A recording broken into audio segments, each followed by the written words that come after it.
So we can see that there's no one size fits all answer, and that certain approaches may work well for one child or young person with SEND, but have a different impact on the learning of another.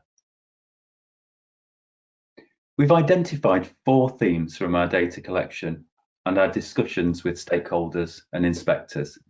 So let's look at these in more detail.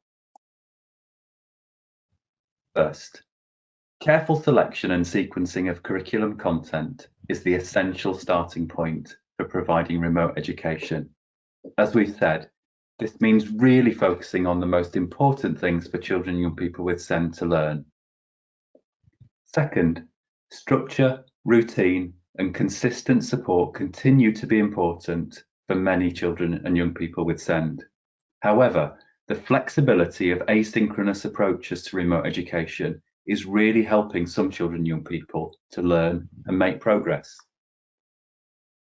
Third, effective communication with families is crucial. Strengthening relationships with parents and carers and giving them the knowledge and practical help they need to support their child's learning has had a positive impact and may have longer-term benefits. And lastly, we know that the disruption to essential education, health and care services has had a huge impact on children and young people with SEND.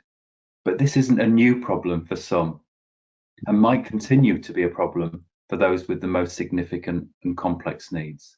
So it's important that we consider how what we've learned during this profoundly challenging period might help us to better support children and young people with SEND in the future.